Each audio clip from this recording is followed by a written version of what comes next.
नमस्कार दोस्तों, मैं हूं श्याम चौधरी और आज मैं आपको जिस शख्सियत से मिलाने जा रहा हूं उनका नाम है श्री पूर्वानंद शास्त्री जी। इन्होंने एक मोक्ष पथ करके अपना एक आध्यात्म का सोशल मीडिया पे कुछ शुरुआत की है।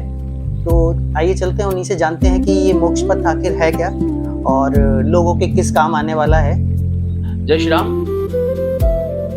मोक्ष पथ के बारे में मैं भी केवल इतना ही कहूंगा कि एक ऐसा पथ है जो जीवन मरण के चक्र से मुक्ति दिलाता है। ये कोई social media platform, social media channel इत्यादि नहीं है।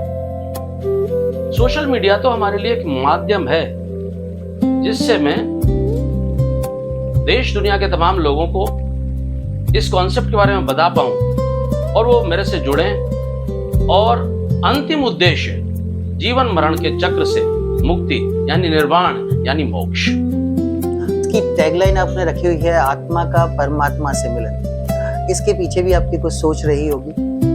तुलसीदास जी कहते हैं ईश्वर अंश जीव अविनाशी, अर्थात हम सब के अंदर जो जीव है जिसको हम आत्मा कहते हैं वो उस अविनाशी पुरुष यानी परमात्मा का ही स्वरूप है।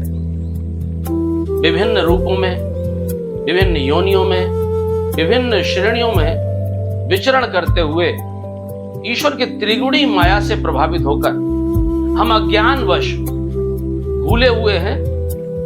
जैसे आप देखिए कि माता के गर्भ में पुरुष योनि में 9 महीने तक जीव मलमूत्र के अंदर रहते हुए विलाप करते हुए तड़पता है और ईश्वर से प्रार्थना करता है कि मुझे यहां से निकाल लीजिए, मैं आपकी भक्ति करूंगा।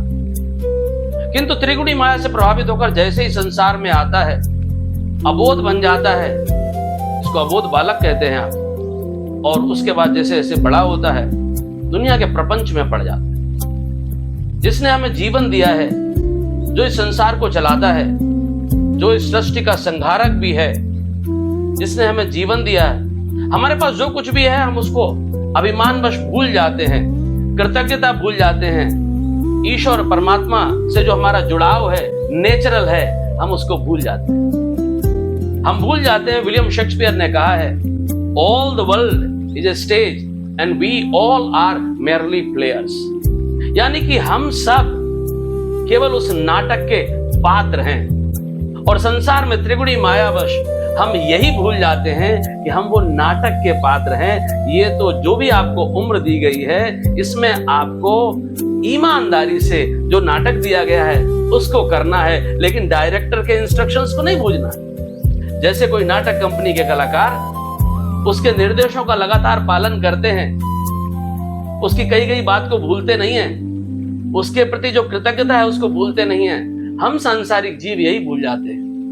तो इसी भटकाव को खत्म करने और परमात्मा से आत्मा के मिलन का मार्ग है मोक्ष पथ। एक चीज और जानना चाहूंगा कि मोक्ष पथ पे हमारे जो भक्तगण हैं वो कैसे जा सकते हैं और किस माध्यम से जा सकते हैं। देखिए, माध्यम हम विभिन्न स्थानों पर रहते हैं, हमारी दिनचर्या भिन्न भिन्न है, हमारा भोजन भिन्न भिन्न है, हमारे जीवन में उद्देश्य भिन्न भिन्न है। तमाम उद्देश्यों की पूर्ति करते हुए, अलग अलग खान पान होते हुए भी अगर हम थोड़ा सा समय निकालेंगे और ईश्वर से अपने आप को जोड़ने का सतत प्रयत्न करेंगे तो आपको इसमें सफलता मिलेगी।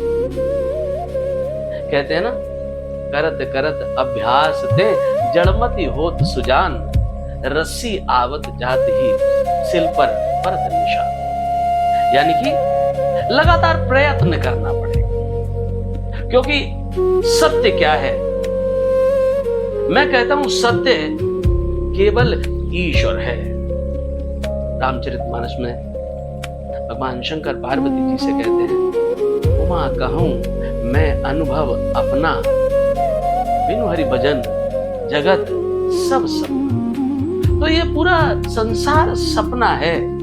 सत्य तो केवल ईश्वर है, वो सच्चिदानंद है, सत्य चित आनंद। जो सत्य चेतन और आनंद है वो कण कण में विराजमान है, हमें उसको पहचानना है। जो चराचर में विराजमान है हमें उसको पहचानना है। पहचानने के लिए प्रयास करना पड़ेगा। तो मेरा सबसे आग्रह है कि आप आइए, थोड़ा समय निकालिए, हमारे साथ जुड़िए और फिर देखिए भक्ति का रंग कैसे चढ़ता है। ईश्वर को पाने के विभिन्न मार्ग हैं। ज्ञान मार्ग भी है, वैराग्य मार्ग भी है, गृहस्थ मार्ग भी है और भक्ति मार्ग है, जो इन तीनों श्रेणियों में किया जा सकता है। तो अब भक्ति मार्ग के पथिक बनकर मोक्ष पथ पर आगे बढ़ें, जिससे हम अपनी आत्मा को इसके दिव्य स्वरूप परमात्मा में मिलाएं और इस जीवन मरण के चक्र से मुक्त